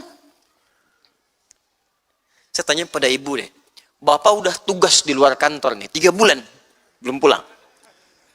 Terus pulang, ketemu ibu. Udah cium tangan, udah mandi, udah makan, udah segala. Ibu sedang ngobrol nih, tiba-tiba ada panggilan, jihad gitu. Masuk telepon. Terus pamit, Ma, papa jihad dulu ya. Saya tanya pada ibu, diizinkan atau tidak? Pak, kalau bisa gelombang kedua aja. Coba lihat. Pamit ya mah, aku jihad dulu, panggilan Allah sudah tiba, kita bertemu di surga. Yakin betul gitu ya, kita bertemu di surga. Yakin betul dengan memang agama itu harus ada keyakinan. Kalau nggak ada keyakinan ya susah. Ya, agama itu keyakinan. Dzalikal kitabul la raib. Jangan kalau ragu ya bukan agama namanya, harus yakin. Yakin itu di hati. Yakin itu di hati, kalau sudah sampai ke hati kekuatannya muncul. Pokoknya semua yang di hati itu keyakinan. Cinta di hati, makanya mesti yakin. Kalau nggak yakin susah. Makanya orang sering mengatakan, sentuhlah ia tepat di hatinya, maka ia akan jadi milik untuk selamanya. Catat. Dari mata turun ke hati. Ya. Udah balik sini, balik. Jadi semua berangkat tuh. Ketika semua berangkat, kosong sebagian tempat. Karena kosong itu, kalau semua nanti syahid, siapa yang meneruskan risalah? Maka turunlah ayat ini. Allah turunkan sebuah amalan yang dengan amalan itu setara dengan jihad dan tidak harus semua ke medan perang. Kata Allah, "Wa ma kana al-mu'minuna liyanfiru kaffah." Tidak mesti semua orang beriman terjun ke medan perang semua. Kalau kalian berangkat semua, siapa yang nata kota? Siapa yang bangun, siapa yang belajar, siapa yang makmurkan negeri? Siapa yang bangun negeri? Siapa yang kerja di ini? Siapa yang di situ? Siapa yang bisa makmurkan ini semua? Siapa yang meneruskan risalah keislaman dengan baik? Kata Allah, "Falaula nafara min kulli firqatin minhum ta'ifah liyatafaqahu fid din." Aku turunkan sekarang satu amalan yang bisa dikerjakan oleh sebagian kalian yang tidak harus semua berperang. Yang kalau kalian kerjakan amalan ini, maka nilainya setara dengan jihad fi sabilillah. Kalau wafat saat sedang mengerjakannya, syahid syuhada. Semua ahli tafsir memberikan pandangan, ya, terkhusus Syekh Mustafa Al-Maraghi dalam tafsir Al-Maraghi mengatakan ayat ini diturunkan untuk menyamakan status amalan ini dengan jihad fi sabilillah di medan perang. Artinya kalaupun ada yang berjihad dan yang lain mengamalkan amalan ini, statusnya syuhada kalau wafat. Mujahid ketika beramal. Kalau tidak ada tuntutan kemudian berjihad dengan perjuangan, maka amalan ini statusnya naik di atas jihad dengan amalan fisik. Ada di atas. Apa amalannya? Kata Allah, liyatafaqahu fid din. Amalannya tafaqquh fid din. Dari kata fikih. Menggali, memahami, belajar tentang semua tuntunan yang bisa dipelajari dalam ad-din. Amalannya tafaqquh fid din. Saya pelan-pelan ya. Nanti saya berhenti dulu di sini.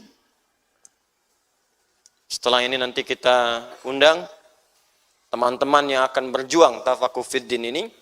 Dan nanti saya akan mintakan juga insyaallah wakil ketua MPR untuk hadir bersama kita nanti insyaallah setelah huraian ini untuk memberikan ya sebuah pesan-pesan khususnya pada siswa yang akan tafaqquh fid din ini, dan mudah-mudahan kita doakan mereka pulang kembali menjadi ulama insyaallah ya.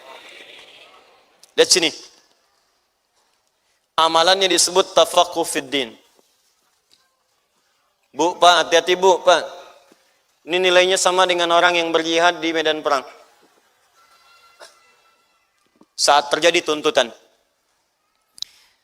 Apa itu tafaqquh? Tafaqquh berasal dari kata fikih artinya. Dari kata fikih, faqaha.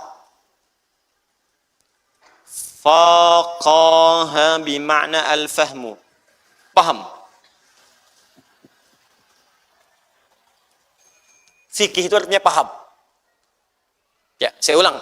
Fikih artinya apa? Paham. Gini, kita belajar ilmu nahwu dan sorof dulu ya. Di ilmu sorof, kalau ada kata dasar ditambah tak di depannya, maka di antara fungsi tak itu menunjukkan kesungguhan dan keseriusan. Misal, faqaha ditambah tak di sini. Maka taknya ini menunjukkan keseriusan, kesungguhan. Kalau sebelum huruf akhir ditambah tasydid. Tasydid dari kata syiddah. Ya. Secara ilmu bahasa, tasydid itu menunjukkan dua huruf yang disatukan. Awwala hamzah, waw, lam. Ya. Tapi dalam fikih lughah, kalau ada kata syiddah ini menunjukkan amalannya tidak mudah. Sehingga butuh motivasi 2 kali lipat. Semangat, menunjuk pada semangat.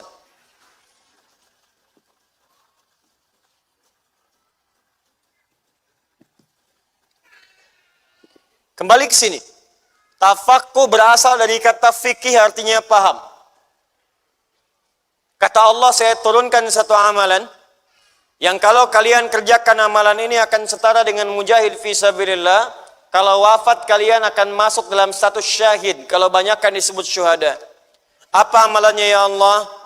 Kalian coba ikuti, kalian coba sertai, kalian coba adakan khusus fokus kegiatan-kegiatan untuk memahami fiddin, semua yang terkait dengan ad-din. Yang dimaksud ad-din dalam Al-Quran al-Islam. Tafsirnya Quran surah ketiga ayat 19. Inna ad-dina indallahil Islam. Jadi maksudnya, pahami semua tuntunan dalam Islam. Ini tafsirnya ad-din al-Islam. Buka Quran surah ketiga ayat 19, paling kiri sebelah atas. Jadi kalau tidak ada tuntutan untuk berjuang di medan perang, tidak ada anjuran itu, ulama belum berfatwa, majelis ulama belum memberikan arahan dan sebagainya, maka yang kita cari ini majelis-majelis tafaqquh. Majelis-majelis yang dengan itu mempelajari tuntunan dalam Islam sampai paham. Misal, apa dalam Islam itu? Turunkan lagi pengertian Islam. Yang paling pokok di hadis Muslim, nomor hadis ke-8. Hadis Muslim nomor hadis yang ke-8. Dari Umar bin Khattab radhiyallahu taala anhu, di Al-Arba'in An-Nawawiyah hadisnya nomor kedua. Ya, ketika Nabi ditanya oleh malaikat Jibril yang menyamar, "Mal Islamu, apa itu Islam?" Maka dijawab oleh beliau, "Antasyhada an la ilaha illallah wa anna Muhammadar Rasulullah." Syahadatain, tauhid. Yang kedua, wa tuqimas shalah, salat. Yang ketiga, wa tu'tiyaz zakah, zakat. Yang keempat, tasuma Ramadan, puasa Ramadan. Yang kelima, tahujjal baita in istata'ta ilaihi sabila. Haji dan atau umrah. Di sebelum kita bahas yang tinggi-tinggi dulu, ini ada yang pokok. Kata Allah, kalau nggak ada tuntutan Anda untuk berjuang di medan perang, maka fokuslah belajar untuk paham agama. Paham keislaman. Jangan tinggi-tinggi dulu kata Allah, yang pokok dulu yang 5. Contoh, syahadat jangan-jangan baru berucap di lisan saja, tapi ilmunya belum dipelajari. Makanya ketika Allah meminta kita bersyahadat, disertakan dengan ilmu. Buka Quran surah ke-47, ayat 19. Fa'lam annahu la ilaha illallah. Terjemahkan dengan ilmu balaghahnya. Fa'lam, maka Anda mesti punya ilmu. Kalau diterjemah, maka ketahuilah. Fa'lam itu fi'il amr dari kata alima. Alima ya'lamu ilman fahuwa alimun wa dhaka ma'lumun i'lam la ta'lam. Ya i'lam, cari ilmu. Jadi jangan cukup bersyahadat dengan lisan, cari ilmu untuk menguatkan syahadat kita sehingga kita kuat betul. Paham betul kenapa Tuhan yang mesti Allah, kenapa nggak pilih yang lain, kenapa kita menyembah Allah. Kalau kita sudah tahu ilmunya, maka pertama ibadahnya akan terasa nikmat. Yang kedua, kalau orang lain menyoal tentang keislaman kita, khususnya ketuhanan Allah, kita bisa jawab. Lah ini asyhadu an la ilaha illallah, asyhadu anna Muhammad Rasulullah, kasih mie instan, pindah. Kasih sarung, pindah. Ya, kasih bantuan sembako, pindah. Ya karena cuma di lisan. Ya kalau keluar di lisan, kemudian maaf datang kalimat lisan lain lagi, dan belum masuk ke dalam hati, itu bisa pindah. Asyhadu an la ilaha illallah, asyhadu anna Muhammad Rasulullah. Aku mencintaimu.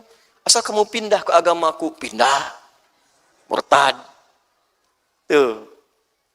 Kenapa? Karena kurang ilmu.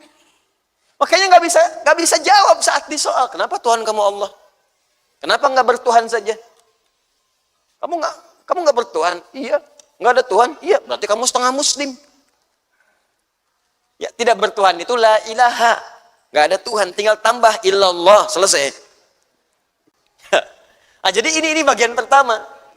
Kedua, coba cek. Maaf ya, saya sudah bersyahadat Ustaz. Saya belajar tauhid, ilmunya disebut tauhid. Masuk sholat. Sholat itu Pak Ibu sekalian, coba cek. Semua kitab-kitab, buku-buku yang mengajarkan kita tentang sholat dan memberikan informasi seputar sholat, pasti tulisan depannya fikih sholat. Cek. Saya belum pernah nemukan ada buku judulnya ilmu sholat. Pasti fikih. Fikih sholat karangan Syekh Fulan. Sifat sholat Nabi SAW karangan Syekh Fulan. Fikih. Kenapa menggunakan kalimat fikih? Ada isyarat kalau mau belajar ibadah tentang sholat sampai paham betul. Jangan sampai berucap tapi nggak ngerti yang diucapkan. Coba, saya sering sampaikan kalimat ini. Jujur sampaikan pada saya. Dan tanamkan pada jiwa Anda. Demi Allah saya katakan. Anda dari ribuan kali ruku dan sujud sampai malam ini. Berapa persen bacaan sholat yang Anda pahami? Ya bagaimana sholatnya bisa khusyuk kalau nggak ngerti yang dibacakan? Ruku nggak paham. Sujud nggak ngerti. Duduk di antara dua sujud nggak juga paham. Ya bagaimana kita bisa menikmati sholat kita? Dan anehnya dikerjakan itu 5 kali sehari. Subuh nggak paham, zuhur nggak paham, dikasih oleh Allah asar nggak paham juga. Dikasih kemudian maghrib gak paham juga, isya gak paham, sudah puluhan tahun gak ngerti juga. Mau sampai kapan Joni? Sampai kapan? Maka kita bikin peta. Cari majlis ilmu, majlis ta'lim yang mengajarkan kita sampai paham, sampai mengerti. Dia bukan sekedar memberikan doktrin. Ikuti saya. Kalau nggak ikut sama saya, oh berarti Anda salah keislamannya. Yang dibenarkan oleh Quran itu cari yang memahamkan kita. Karena itu saya sering katakan pada Anda, kalau Anda belajar dengan saya, tidak meningkat wawasan Anda, tidak paham tentang agama, tinggalkan saya. Cari ustadz lain. Itu lebih baik. Makanya kita bikin peta sekarang, ini pengajian mana nih? Ya di depan tinggal Anda, di sini ada Al-Ihsan, Jannatul Firdaus, Baitur Rahim, Al-Azhar, Al-Ihsan sana lagi. Ya, ada As-Salam, terus ke sebelah sana. Ya, ada lagi yang ke Sumarekon macam. Cek jadwalnya mana fikih sholat. Gurunya siapa? Ngajarkan apa? Sampai paham atau sekedar informasi? Cari yang sampai memahamkan betul. Begitu Anda dapatkan itu, itulah peluang jihad. Tinggi itu. Makanya buru. Saya aneh antum ini tahu mau meninggal, tapi nyarinya dunia melulu. Ya keluar gelap, pulang gelap.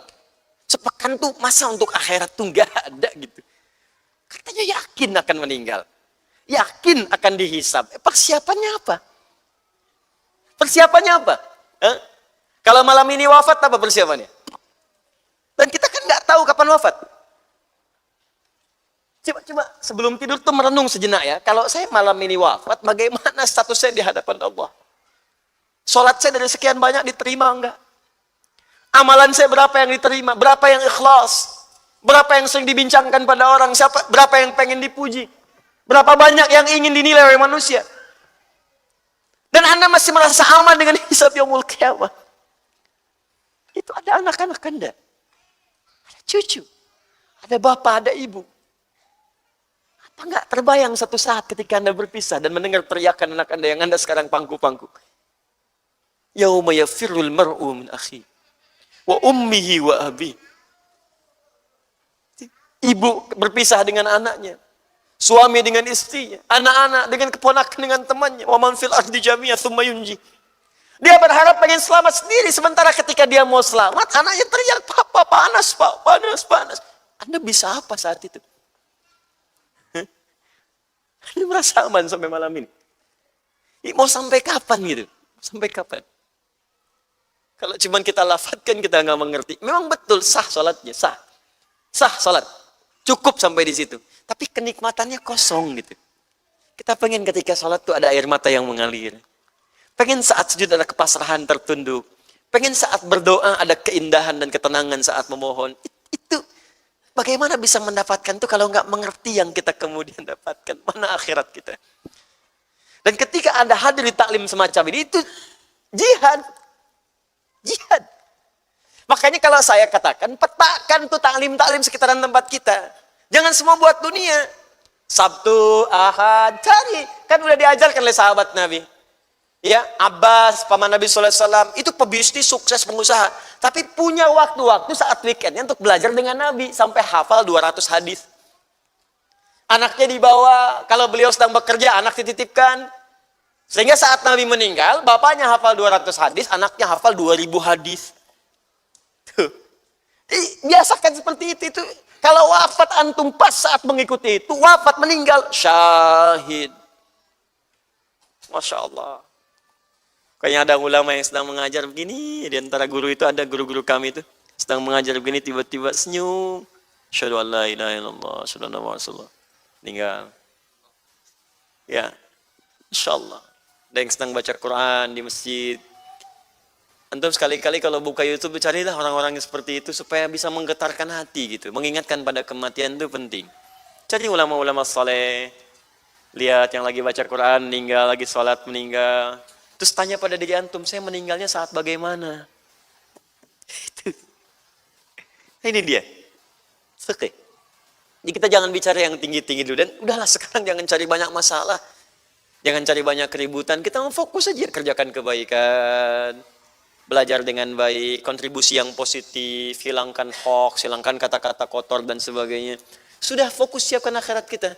Kata Nabi, ini kalimat ini penting sekali. Sayaghlibu 'ala dunya Luqa ibn Luqa. Nanti akan tiba orang-orang yang berusaha menguasai dunia kalangan Luqa bin Luqa. Luqa bin Luqa ini orang yang tidak kenal kebaikan. Dia orientasinya buruk aja gitu. Dunia buruk dan sebagainya. Maka yang paling baik di antara itu, kata Nabi, adalah orang tua yang menyiapkan anak-anaknya konsisten dalam kemuliaan. Fokus rawat jadi anak baik. Rawat jadi anak mulia. Kalau bukan Anda yang penghafal Quran, anaknya yang hafal. Kalau bukan Anda yang hafal hadis, anaknya investasikan. Kalau sudah seperti itu, semuanya akan baik. Jadi kalau anak Anda baik, kan ke depan itu generasi yang akan berkontribusi pada negara, pada lingkungan. Itu anak-anak kita, bukan kita sekarang.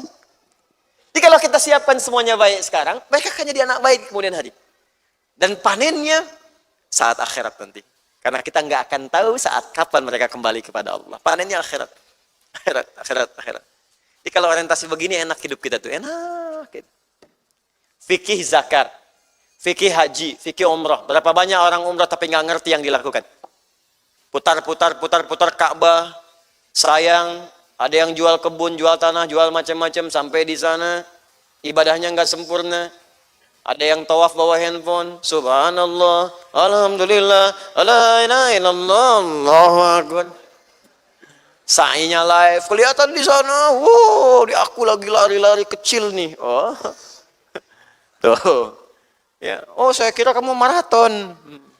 Jalan. Tuh, sayang itu. Sayang. Ini fikih. Jadi kalau tidak ditemukan amalan yang pertama tadi, maka penuhi majlis-majlis ilmu. Majlis ilmu itu pun yang memahamkan kita tentang syariat. Nah, kalau ada yang seperti ini statusnya, mujahid fi sabilillah. Jadi bukan majlis yang menghilangkan keimanan atau ilmu. Ketawa-ketawa nggak jelas. Ya kan? Atau nggak ada manfaatnya untuk kehidupan kita. Terakhir, ini baru setengah. Kata Allah, وَلِيُنْذِرُوا قَوْمَهُمْ إِذَا رَجَعُوا إِلَيْهِمْ لَعَلَّهُمْ يَحْذَرُونَ. Orang yang belajar ini bukan sekedar datang, tapi dia memahami, mencatat, mengingat, dan dari pelajaran itu di-share lagi kepada anggota keluarganya yang tidak ikut belajar. Ini isyarat dari Al-Quran, tidak semua yang tafaqquh fiddin sekeluarga ikut semua. Kayak antum sekarang, mungkin suami ikut, istri tidak. Ya kan? Anak ikut, orang tua tidak. Orang tua ikut, anak tidak. Jangan soleh sendirian, karena antum tuh ada keluarga yang lain. Masa cuma ente aja yang ke surga, anak mau dibawa kemana? Istri gimana? Keluarga, kerabat bagaimana? Tetangga bagaimana? Ya. Makanya kata Al-Quran, serius belajarnya, catat. Gak paham, tanyakan. Cek lagi. Sekarang ada YouTube, enak, bisa dilihat. Dibolak-balik, bolak-balik, gitu kan. Ya, kaji lagi, pahami lagi. Itu caranya. Jadi kalau kita belajarnya demikian, itu Masya Allah, tinggi nilainya di sisi Allah. Ya, nanti doakan ya, doakan. Saya insya Allah dalam waktu dekat ini lagi cetak beberapa buku dan mushaf. Nanti kalau rezeki masih ada, saya mau cetak buku tulis catatan penuntut ilmu. Nanti saya bagi deh, ya bagi supaya antum mencatat. Antum mencatat ya. Nanti apa yang nggak ada bilang sama saya. Pulpen kurang, nanti saya cari pulpen.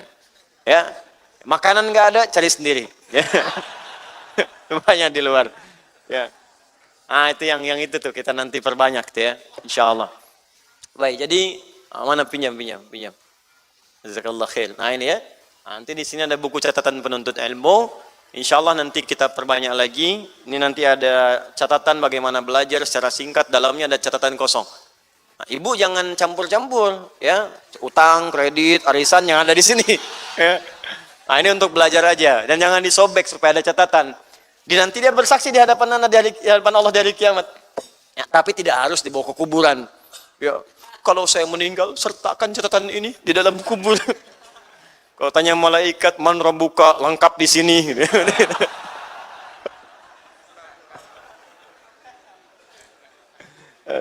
Paham ya? Baik, siap insya Allah? Nah, belajarnya mesti begitu. Dan biasakan fokus pada pelajaran. Jangan sibukkan dengan yang lain yang mengurangi pahala kita. Makanya saya tidak mengajarkan celaan, saya ngajarkan. Jangan sampai masuk majelis ilmu pandai mencela. Ini belum apa-apa, baru keluar udah nyela orang. Atau nyela orang lain lagi yang belajar di majelis ilmu yang lain. Gak apa-apa, hormatin teman-teman yang lain. Mungkin ada ustadz lain yang mengajarkan cocok, kita hormati. Ya, dan kita sayangi, kita doakan mereka. Jelas ya? Ya, kalaupun ada yang mencela, mungkin belum tahu. Mau kemana? Ta'lim, jihad sama siapa? Ustadz Adi, Ustadz bid'ah tuh. Ya gak apa-apalah gitu. Ya, belajar dulu. Jelas ya? Alhamdulillah. Nah, itu cuman perbedaannya, kalau yang meninggal di medan perang, maka dia dikuburkan dengan pakaian seluruhnya. Tapi kalau meninggal di majelis ilmu seperti ini, tetap dia dimandikan, disolatkan, dikenakan dengan kain kafannya. Hanya statusnya di hadapan Allah serupa dengan mujahid yang tadi. Jelas ya?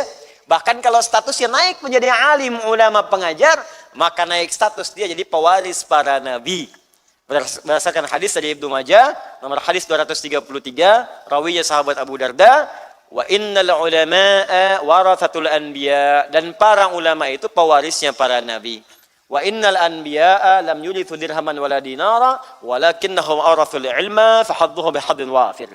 Dan sungguh para nabi itu tidak mewariskan dinar dan dirham, uang, harta, tapi mewariskan ilmu. Kalau Anda temukan ulama-ulama pakar ilmu itu, cepat Anda ikat mereka, maksudnya tempel mereka, kalau perlu gigit dengan geraham. Nah, ini bahasa balago, jangan datang pada ulama gigit. Bukan. Bukan. Maksudnya seperti Anda genggam dengan geraham, pegang kuat. Ada taklimnya, kejar, kosongkan waktu, ikut, jangan ketinggalan bagian-bagiannya, itu maksudnya. Ya, makanya penting belajar ilmu-ilmu yang lain. Ya, pewaris Nabi itu luar biasa naik derajatnya. Maka siapkan aja sekarang ya. Siapkan. Nah, ada bagian yang selanjutnya, dia syahid akhirat, tapi tidak disebut syahid dunia. Jadi kalau meninggal ini orang nggak menyebut syahid, meninggal aja. Tapi ternyata status syahid. Statusnya syahid di sisi Allah. Dan saat nanti dia wafat, dihisab di hari kiamat, berpeluang ditempatkan dengan para nabi. Ini setidaknya ada 4 golongan lewat hadis Nabi Sallallahu Alaihi Wasallam, riwayat sahabat Abu Hurairah radhiyallahu taala anhu. Ditambah dengan yang satu tadi jadi 5. Asy-syuhada'u khamsatun. An Abi Hurairah radhiyallahu taala anhu qala Rasulullah sallallahu alaihi wasallam, asy-syuhada'u khamsatun.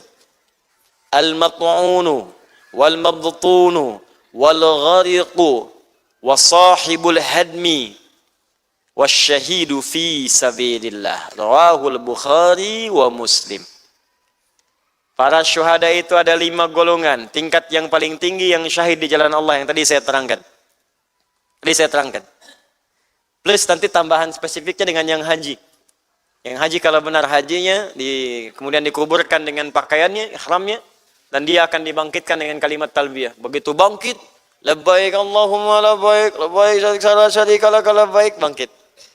Tapi ada 4 golongan lain kata Nabi, yang jika dia kemudian wafat masuk dalam kategori syuhada akhirat walaupun di dunia tidak familiar, tidak viral disebut dengan syuhada. Apa yang keempat itu? Ya, 1 al-mat'unu, 2 al-mabtunu, yang ketiga al-ghariqu, yang keempat sahibul hadmi. Apa arti dan terjemahan dari keempat ini? Kita akan lihat di pertemuan yang berikutnya insyaallah. Nah, sebelumnya saya ingin mengundang Bapak Wakil Ketua MPR, Pak Zulhas, ada di sini. Beliau ini baru sampai dari luar negeri, Bu. Dan saya ingin mengundang adik-adik saya yang akan berangkat ke Tajul Hafidhin, ke Sudan. Sudah ada di sini? Waalaikumsalam, Mas Zul.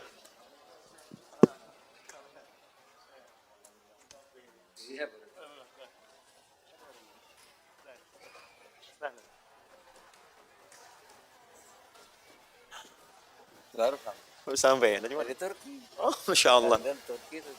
Ya, ya. Beliau baru dari London, Turki. Saya itu kirim pesan. Saya bilang, Pak Zul, insya Allah malam ini ada ta'lim. Dan kita akan melepas adik-adik kita, putra-putri bangsa, untuk belajar di kampus khusus di dunia, spesifik untuk ahli Quran saja. Jadi ada kampus Bapak Ibu sekalian, nanti insya Allah kita akan buka untuk selanjutnya. Jadi di kampus itu hanya menerima penghafal Quran 30 juz. Tidak menerima yang lain. Dan dia akan diberikan ilmu-ilmu di sana sesuai dengan aspek terapan dari Qurannya. Indonesia mendapatkan 10 kuota dan 10-nya diberikan kepada Quantum Akhir Institute. Alhamdulillah. Jadi serahkan kepada kami. Lalu saya menyeleksi se-Indonesia. Ada murid-murid saya khusus di sini, sebagian saya buka untuk seluruh wilayah di Indonesia. Dari 800 orang, hanya terambil 8 orang yang memenuhi kualifikasi. Insya Allah visanya sudah sampai, tiketnya juga sudah kami belikan, ya, dan kami siapkan perjalanannya insya Allah. Tanggal 26 akan berangkat, saya WA-kan kepada Pak Zul. Karena beliau ini putra-putri bangsa, maka harus ada dari perwakilan bangsa yang melepas juga pada malam hari ini. Ternyata belum sampai WA-nya, conteng 1 aja betul. Udah nyampe sini saya baru dikasih kabar, beliau ini sedang di pesawat dari London ke Turki baru nyampe. Jadi begitu buka WA di bandara langsung ke sini. Alhamdulillah. Ganti baju aja katanya ya, supaya sesuai lah gitu. Alhamdulillah, terima kasih Pak Zul kesempatan hadir pada kesempatan kali ini. Bapak Ibu sekalian, saya ingin sampaikan bahwa anak-anak ini akan berangkat. Sebagian besar dari mereka adalah yang mengikuti program pengkaderan ulama. Dia punya kelas khusus namanya PKU, ya, program kader ulama. Insya Allah seperti saya janjikan, di pekan ini akan dibuka kembali, sudah masuk gelombang kedua. Gelombang kedua sudah selesai, akan masuk gelombang ketiga. Gelombang ketiga ini, saya kasih bocoran syaratnya sekarang. Insya Allah yang akhwat juga akan saya buka. Saya terima ikhwan 10, akhwat 10, syarat pertamanya mesti hafal Quran 30 juz. Itu saya bimbing langsung. Saya akan bimbing langsung, saya bimbing selama setahun. Setelah itu nanti saya kirimkan untuk belajar di pusat-pusat keilmuan, sumber-sumber ilmu sesuai dengan bidangnya. Nanti pulang lagi supaya bisa mengabdi insya Allah di masyarakat Indonesia. Pada malam hari ini, saya langsung saja, saya undang, di mana Mas? Maafnya? Yang 8, yang itu Pak Taufik. Enggak, itu aja. Ada beberapa adik-adik kita yang akan berangkat, bisa berbaris di belakang sini.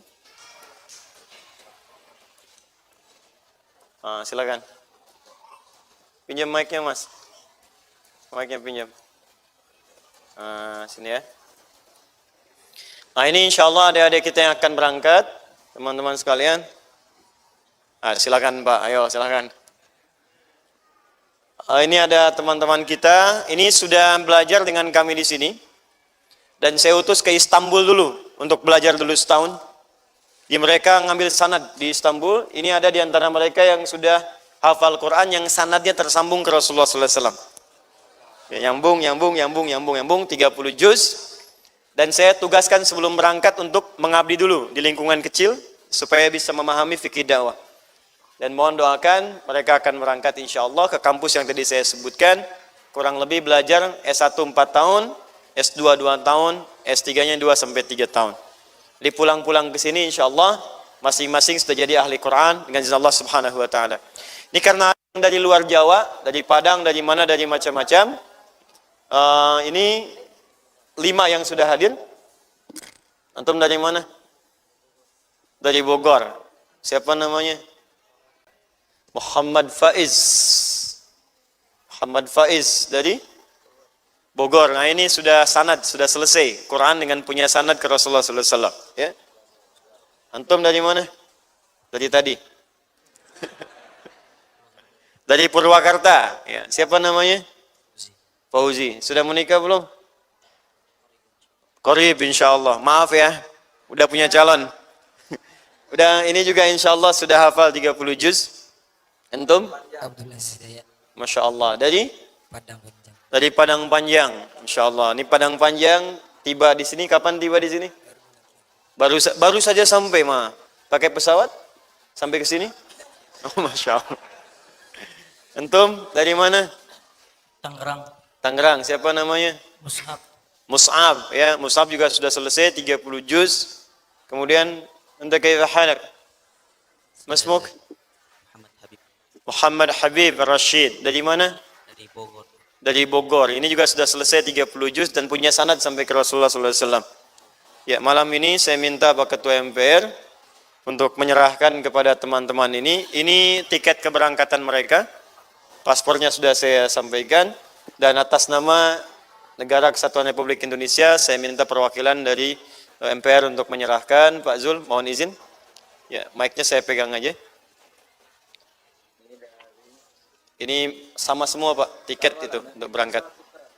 Insya Allah sama semuanya. Nah ini teman-teman ya. Nanti tahun depan kita buka lagi. Mungkin anak bapak ibu yang insya Allah akan meneruskan di kemudian hari ya. Insya Allah. Nah ini Mus'ab dari Tangerang.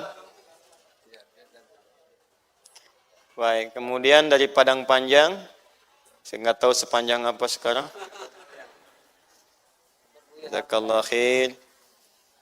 Baik. Apa lagi? Yang dari Purwakarta. Kemudian dari Bogor, Faiz. Jazakallah khair. Baik ya, silakan boleh kembali ke tempatnya masing-masing. Pak Zul, mohon izin silakan. Kemudian saya ingin infokan yang pertama setelah ini bulan depan di kisaran pertengahan Desember sekitar 15 sampai 17 seperti saya sampaikan akan ada karantina akbar yang menyampaikan metode menghafal Quran 30 juz dan tidak harus lewat karantina. Jadi nanti bisa Anda kerjakan di tempat masing-masing. Yang kemudian dengan itu insya Allah capaiannya akan sama kalau serius seperti yang di karantina. Metodenya akan kami sampaikan. Sekarang kami akan menentukan tempat dulu. Karena Anda akan bertemu dengan ratusan ribu para penghafal Quran dari seluruh wilayah Indonesia. Ya, mungkin catat dalam lembaran kehidupan kita. Insya Allah kita akan ada di sana. Dan insya Allah mudah-mudahan wafat sebagai penghafal Al-Quran. Ya, dengan izin Allah Subhanahu wa Ta'ala. Yang ketiga saya mohon doa insya Allah. Ini sedang berjalan proses teman-teman sekalian untuk Islamic Center. Ya, Islamic Center ini di Jawa Barat saya sampaikan, wilayahnya di Bandung, tapi saya belum tetapkan informasi kepada Anda tepatnya di mana, supaya tidak ada spekulan-spekulan sekali lagi ke sana. Ya, kita insya Allah tahap pertama sudah jalan, akuisisi lahan, marketnya sudah beres, dan bahkan insya Allah kita sudah mulai menyiapkan guru-guru. Ya, guru-guru sudah mulai, hafalan sudah mulai, bahkan MOU dengan beberapa bagian sudah mulai. Jadi mohon izin, yang sudah masuk donasi dari teman-teman sudah mulai kami gunakan untuk akuisisi lahan, persiapan, program Qur'annya, ataisirnya dan sebagainya. Mudah-mudahan tahun depan pembangunan sudah berjalan dan yang pertama kali dibuka insya Allah laboratorium Al-Quran untuk semua pecinta Al-Quran dan pesantren. Ya, dan pesantren. Baik, terakhir barangkali saya mintakan ke Pak Zul untuk sedikit memberikan masukan, testimoni kepada kita, dan nanti setelah Pak Zul sampaikan, saya akan memberikan kejutan sebagai penutup dari pertemuan kita untuk informasi yang sangat penting. Silakan Pak Zul. Baik. Bismillahirrahmanirrahim. Assalamualaikum warahmatullahi wabarakatuh. Assalamualaikum. Alhamdulillah, assalatu wassalamu ala rasulillah wa ala alihi wa sahbihi wa wala amma ba'du.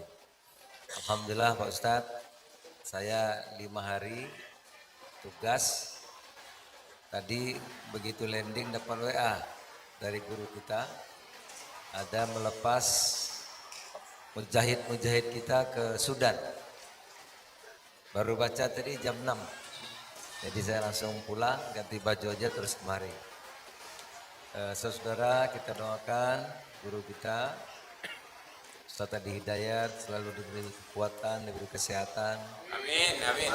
Untuk terus berjihad di jalan Allah. Cita-citanya ingin melahirkan 100.000 penghafal Al-Quran. Saya berjanji sekuat tenaga akan membantu mendukung beliau sebisanya. Apalagi tadi lihat anak-anak kita, coba lihat tuh tadi yang 5 muda-muda, gagah-gagah. Begitu melihat wajah-wajah mereka, nampak bahwa Islam akan bangkit dari Indonesia insya Allah. Amin. Oleh karena itu Ustaz, sekali lagi mungkin kalau beasiswa itu kan terbatas Ustaz, dari negara penerima terbatas. Artinya kalau anak-anak muda gini memiliki kemampuan, itu kita juga bisa carikan beasiswanya. Saya punya anak-anak ada 500, kita didik di Lampung. 500 itu 400 beasiswa, 400, 100 saja yang bayar. Satu bulannya satu anak 2,5 juta. Berarti kalau 400 berapa itu? Tinggal ngitung aja. Artinya kalau ada teman-teman nanti yang memiliki talenta, memang pintar, kalau 8 kita kirim, atau 10 kita kirim, lama. Tapi kalau bisa banyak, Indonesia yang luas ini dengan 260 juta penduduk, ya, belasan ribu pulau. Kalau banyak ahli-ahli Quran nanti yang kita kirim kembali ke tanah air, maka saya kira percepatan ya untuk memahami Al-Quran dan menjadikan Islam menjadi, Indonesia menjadi pusat kebangkitan Islam itu mudah-mudahan bisa terrealisasi. Tadi juga Ustadz kita, guru kita akan buat lembaga pendidikan di Kabupaten Jawa Barat, Kabupaten Bandung. Yang kita doakan, kita dukung sebisa mungkin, kita berlomba-lomba untuk mendukung ini jalan untuk ke surga. Mudah-mudahan nanti di sana juga cita-cita Pak Ustadz dan kita semua untuk menjadi pusat kajian Al-Quran bisa terlaksana dengan baik, dan semoga Allah memberi kekuatan dan pertolongan kepada kita. Amin. Saudara-saudara, tidak ada kemajuan yang instan, ya. Cuma pilpres 5 tahun terus Islam maju, nggak mungkin, tidak mungkin. Ya, Islam kalau mau maju ya caranya seperti yang lakukan Pak Guru kita, mendidik, melatih, ya, melahirkan mujahidah dakwah yang memiliki ilmu yang tinggi, barulah Islam akan bangkit dan maju di tanah air. Semoga Allah SWT beri kekuatan dan pertolongan kepada kita. Saya juga nanti akan mendampingi Pak Ustadz tanggal 26 di Turki. Beliau alhamdulillah mendapat anugerah Dr. Honoris Causa di Turki, yang nanti juga akan dihadiri di acara itu insya Allah Presiden Turki Erdogan. Kita doakan sekali lagi Ustadz selalu dikaruniai kekuatan dan pertolongan Allah Subhanahu wa taala. Terima kasih. Assalamualaikum warahmatullahi wabarakatuh. Assalamualaikum warahmatullahi wabarakatuh. Ya, dan saya dapat informasi juga 48 orang Ya, khusus yang belajar di tafsir dari Wajo juga hadir di sini. Ya, Wajo 48 orang ya yang belajar tafsir malam ini hadir. Wajo itu di Sulawesi. Kalau dari Makassar bisa 5 jam lagi ke sana. Saya pakai helikopter. Anda bayangkan. Jadi yang ke Makassar 2,5 jam tambah 5 jam lagi 7,5 jam bisa hadir di sini. Maka bagaimana yang kita jaraknya dekat-dekat dengan kita semua? Ada yang dari Wajo? Boleh angkat tangan? Oh, ini ada. Oh ya, baik ya. Baik. Nanti tolong panitia berikan hadiah kepada 48 orang ini. Paket buku yang saya tuliskan ya. Insyaallah sama yang At-Taisir yang juz 30 ya. At-Taisir juz 30 sama ada buku-buku minta tim 48 orang. Jadi nanti bisa pulang dengan membawa sesuatu. Yang lain insyaallah pulang membawa pahala ya dengan izin Allah Subhanahu wa taala. Baik, informasinya insyaallah kajian taklim selanjutnya yang biasa dimulai ba'da maghrib akan ada pendahuluan dengan izin Allah Subhanahu wa taala yang kita buka tiap pekan seperti janji saya akan ada juga pengajar dari Mesir. Ya, yang saya mintakan nanti untuk bisa standby di sini kalau ada yang mau baca Quran langsung boleh. Ada yang mau ngambil sanad boleh. Ada yang mau belajar bahasa Arab boleh karena mereka nggak bisa bahasa Indonesia. Ya, jadi begitu ceramah antum tiap hari aja dengerin ntar juga insya Allah pusing sendiri dan bisa kemudian nanti pekan depan saya mulai atur kalau bukan Sabtu dan Ahad standby ya saya akan sertakan mereka sebelum kajian dimulai dengan saya mungkin ba'da asarnya dia sudah membuka di sini jadi saya lihat kadang-kadang ada yang datang lebih awal dia ada yang kemudian nginap bahkan ya ada yang kemudian sudah pagi-pagi sehari sebelumnya sudah mojok di sab itu tiba-tiba suruh keluar gitu ya. Ada yang ya itu nanti bisa ngambil manfaat lebih insyaallah. Pekan depan mohon izin kita libur dulu. Ya. Tapi saya tidak melarang Anda datang. Silahkan datang cuman saya nggak ada. Saya mau ke Turki lanjut ke Eropa. Ya teman-teman yang di Eropa kita insyaallah bertemu. Insyaallah nanti saya ke Belanda dulu, ke Holland, ke Utrecht, kemudian sambung ke Belgium, ya, atau Belgium. Dari Garut lurus ya, jangan belok-belok.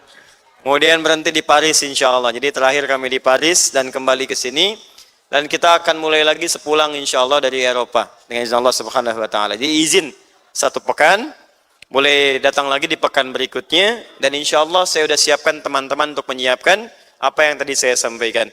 Terima kasih atas perhatian Anda semuanya. Semoga dirahmati Allah Subhanahu wa taala. Allahumma taqabbal minna innaka antas samiul alim.